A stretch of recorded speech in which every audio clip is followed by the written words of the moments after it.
Hello and welcome back to the Wrestling Group. I'm your host, as always, Ryan, and today we are going to be doing another one of our top 5 rankings videos. And today we are going to be looking at one of the greatest tag teams in all of wrestling history. It is the Young Bucks. Now, I know that is with the Young Bucks, it comes a time of people saying, you either love them or you hate them. Sort of like a Marmite tag team. You love them or you hate them. There's not really many that are in between. It's either one or the other. But if we're honest, the Young Bucks changed the game of pro wrestling, especially in terms of tag teams. So I thought, do you know what? I haven't done a top 5 tag team rankings video. I haven't picked one team to focus on and then do a look back at their matches and rank them from 5 down to 1. So I thought, well, what better than to start with the EVPs of AEW, the Young Bucks themselves. So this is top 5 Young Bucks matches of all time, not just AEW. It's PWG, Ring of Honor, New Japan Pro Wrestling, and obviously AEW. So as always for this, what I'm going to do is I'm going to go through from 5 down to 1 being the greatest Young Bucks match of all time. As always, you can play along with me. Let me know in the comments section whether you agree or disagree with my list, if you think there's any tag team matches that I've left out or any that you feel that shouldn't be in the list. Maybe let me know. It's always fun to hear feedback. I did see feedback on my Mick Foley rankings video where someone turned around and said, why don't you just play clips of the matches? Well, the simple answer to that is because I don't own the rights to it, and if I start putting video clips of matches, then my videos will end up being called for copyright and they will shut the videos down on probably my channel. So that is why I don't do it. That is why I talk a little bit about the matches and I'll put a couple of images up, but if I start showing video clips, then I put the channel in jeopardy. And as we are still only growing now, which we're on about 530 subscribers, I think we are at the moment, as we grow higher and higher, the last thing I want to do is put the channel in jeopardy. So that's why I don't do it, and that's why we just talk about it, and we'll see a couple of images as well. So we will start as always at number 5. So in at number 5, it's Adam Cole and the Young Bucks versus Will Ospreay, Ricochet and Matt Sydal from PWG, and they said Chief for some reason, PWG, Pro Wrestling Guerrilla, Battle Los Angeles 2016. So this is a 6-man tag match. And as you can imagine, as being a big Young Bucks fan, it was hard to whittle this down to just 5, and there is some matches that I could have probably put in, but this one has always remained a place in my heart. I absolutely love this match. This match got praised to the moon at the time and would serve as a launching pad to elevate all 6 guys up to the next level.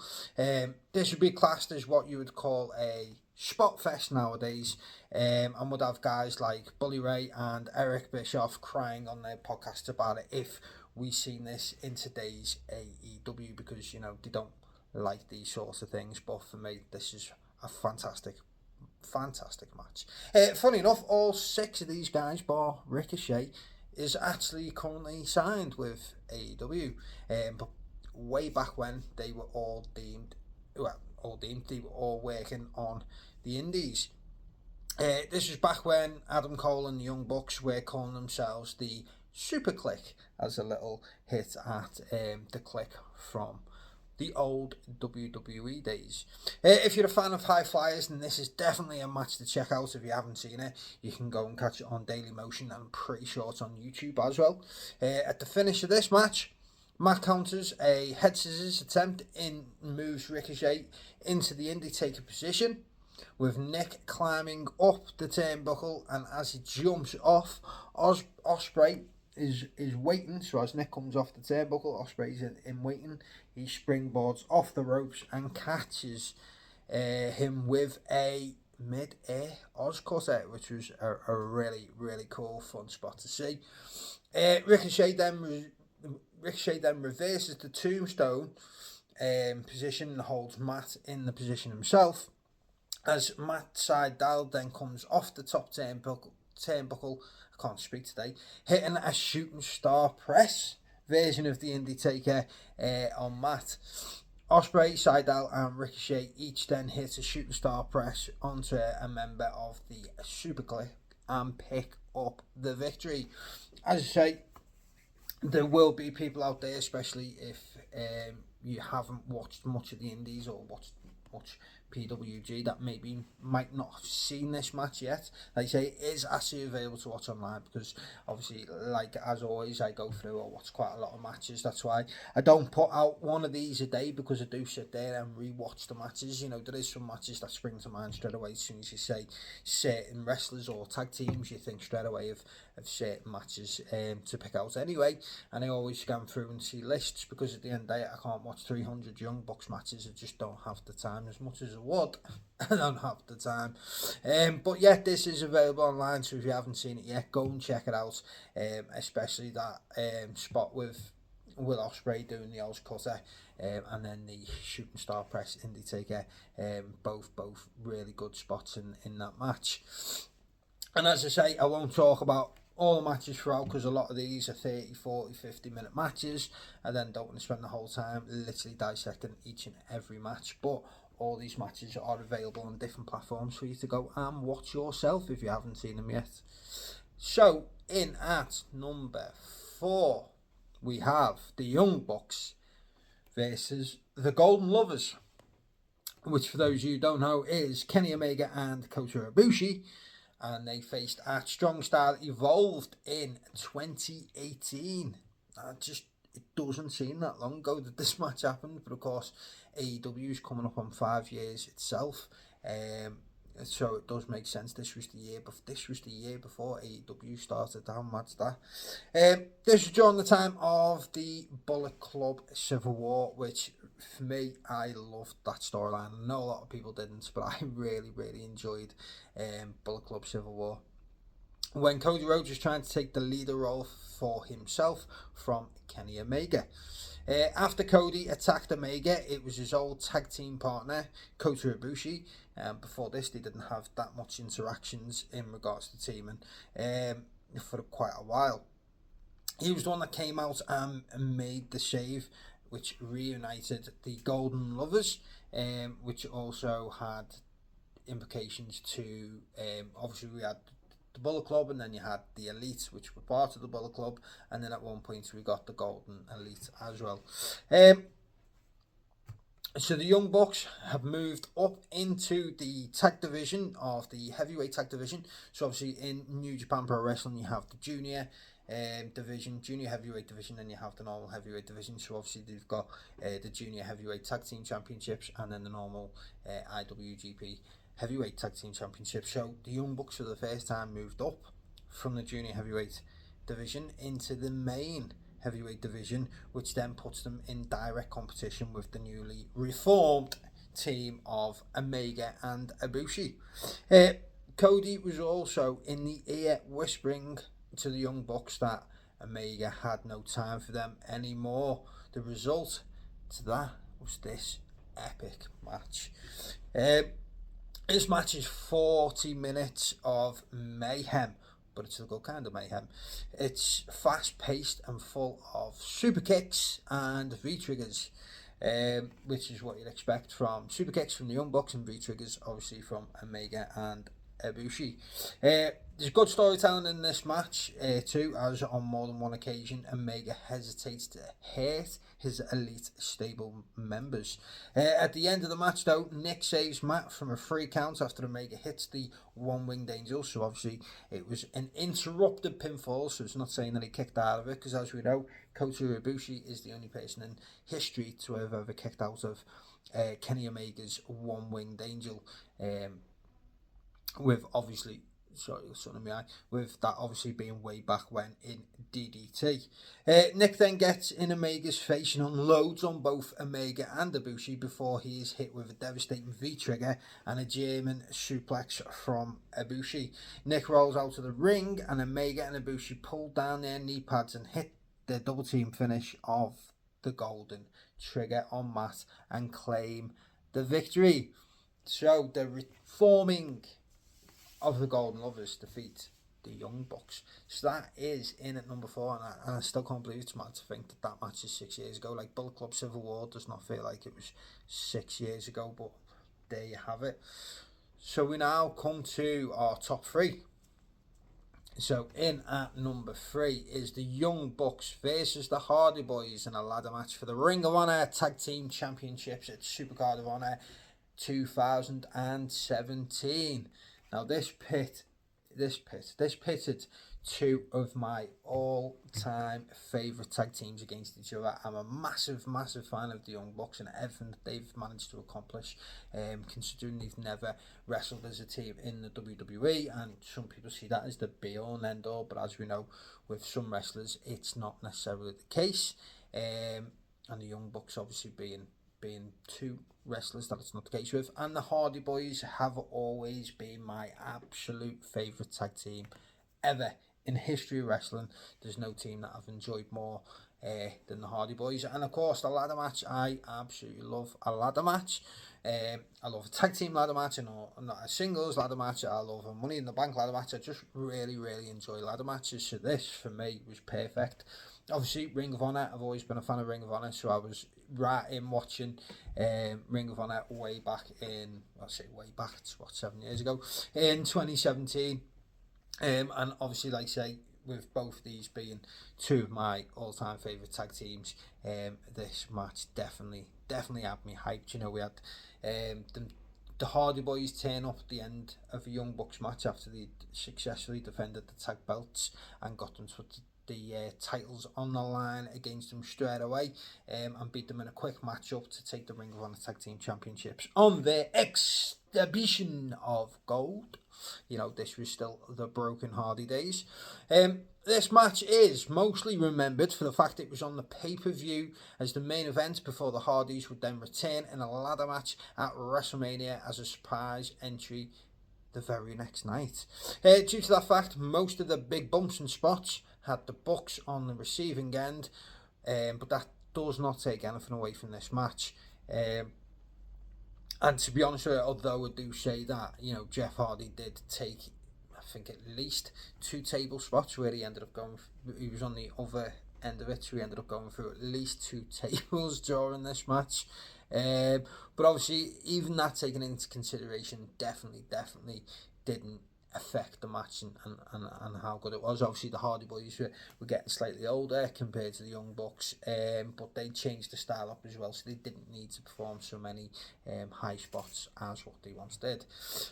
If you're a fan of both these teams, as I say, like I am, then you know what to expect from it. It was fast-paced from the start with the Bucks leading the charge, but the Hardys were able to keep up with the pace with them. As I mentioned, we had some fun table spots, like the 450 splash off the turnbuckle through a table. We also got the springboard front flip to the outside through a table.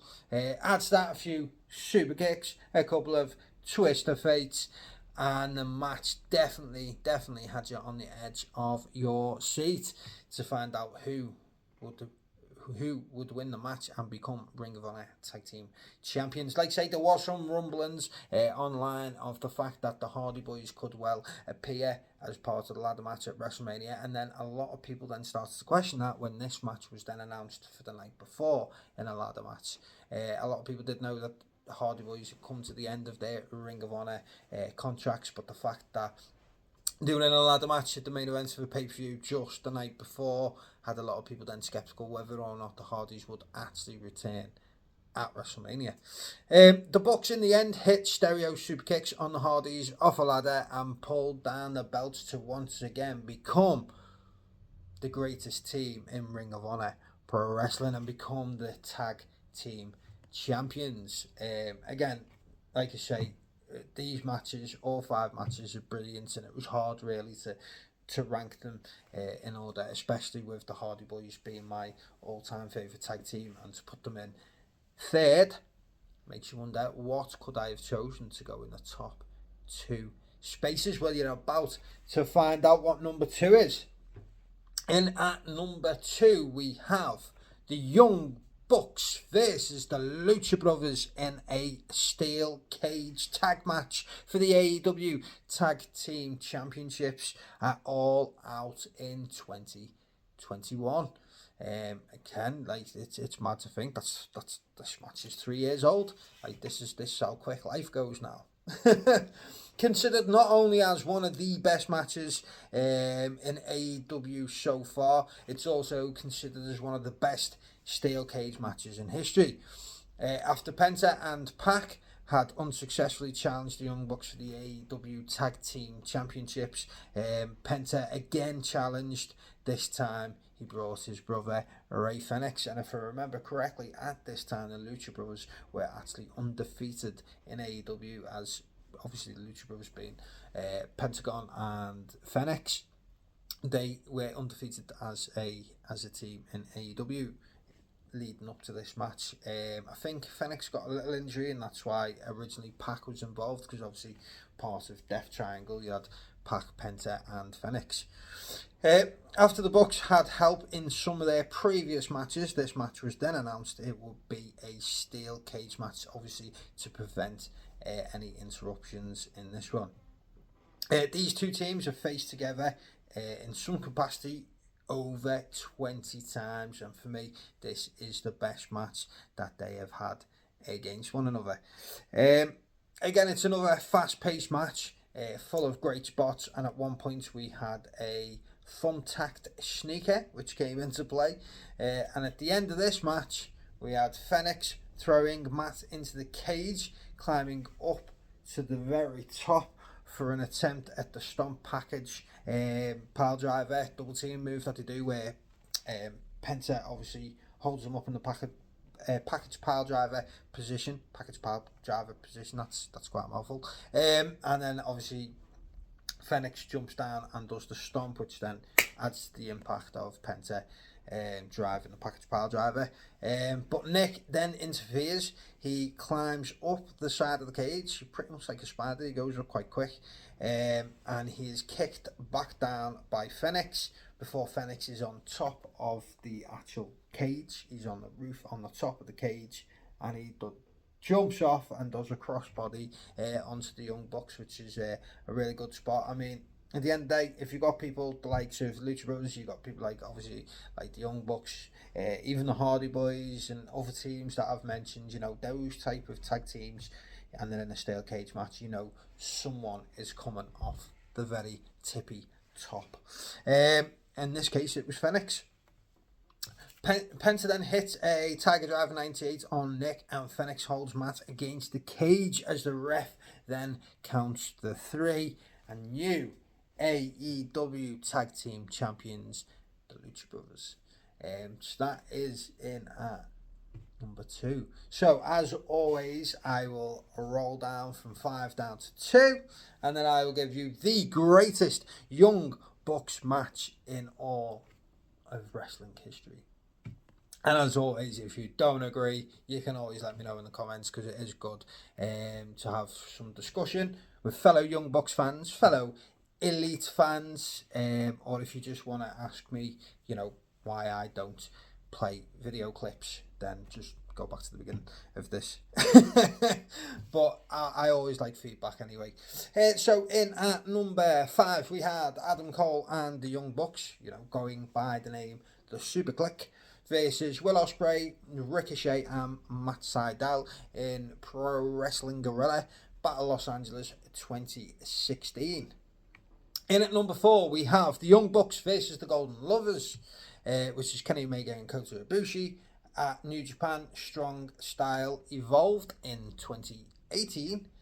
In at number 3, we have the Young Bucks versus the Hardy Boys in a ladder match for the Ring of Honor Tag Team Championships at Supercard of Honor in 2017.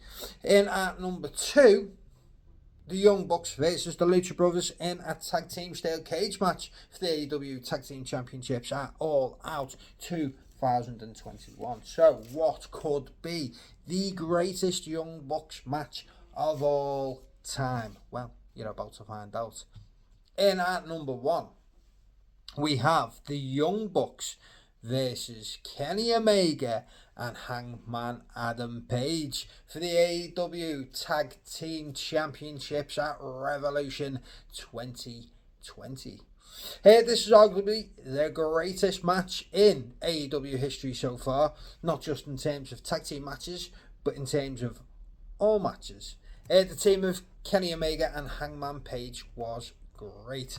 They meshed together well and soon found themselves at the very top of AEW as tag team champions, defeating the inaugural champions of SCU, which was obviously Frankie Kazarian and Scorpio Sky, which Frankie has now left and rejoined TNA, and I can't remember last time I've seen Scorpio Sky on television, but there you go.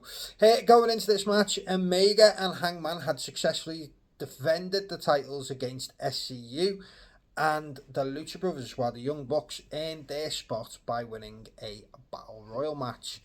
The story going into this match was about Omega being conflicted between his tag team partner, Hangman Page, and two of his best friends in the Young Bucks. This story was told fantastically on the build-up to the match, and it was also told fantastically throughout the match itself. At one point during the match, Omega stopped Hangman from powerbombing one of the Bucks through a table, as he didn't want them to be injured unnecessarily. Like, doing it as a normal match he was fine with, doing it through a table, probably a bit too much to see one of his friends go through a table. So Page though was less reluctant to cause pain and even embarrass his former teammates, and at one stage he connects with Kenny Omega's one-winged angel on Matt Jackson, with Nick breaking up the pinfall. Hangman, this was brilliant for Hangman. You know, it made him look like an absolute star and a future top name in AEW, which he then went on to become. And this was the start really of that. His run with Omega, you know, getting the rub off Omega is always a good thing, and then being able to take charge of it yourself. Hangman looked like an absolute star in this match, a far cry from being the guy to eat the pin in the New Japan multi-tag team matches that he once was. And at the end of this match, he was the one who picks up the victory for his team. He throws Nick onto the entrance ramp and then hits him with a buckshot lariat on the ramp. He then turns around, walks down to the ring and hits a buckshot lariat on Matt as well, and gets the pinfall. 30 minutes of near perfection. We have Omega and Hangman retaining the tag team championships. So there you have it. That is the greatest Young Bucks match of all time. As I say, these are my picks. These are my top 5 Young Bucks matches. And obviously, if you're watching this video, I'd assume you are a Young Bucks fan too. So feel free to let me know in the comment section what your top 5 Young Bucks matches are. Do you feel like I've missed any out? Do you feel like they're all right, but they're in the wrong order maybe? It's all well and good saying these are the 5 best matches, but actually then sitting there and trying to work out which one is better than the other can actually be quite hard to. But I am happy with what I've picked and the order I have put them in. So there you have it. Don't forget, as always, to like, comment and subscribe to our YouTube channel if you haven't already, or a wrestling group, as we look to push on and become even bigger in 2024. 2023 was a really good year, a good start out year for us, but we want to do even better things in 2024, and obviously the more subscribers we get, the more we can branch out and do other things. So please don't forget, if you haven't already, do subscribe and pass the pod, as they say, even though it's not really a pod, but pass the YouTube channel, if they say, and get it shared with friends and family who like wrestling too. If you can, that would be great. So, as always, thank you for watching, and be sure to stay tuned for more wrestling related content coming your way very, very soon.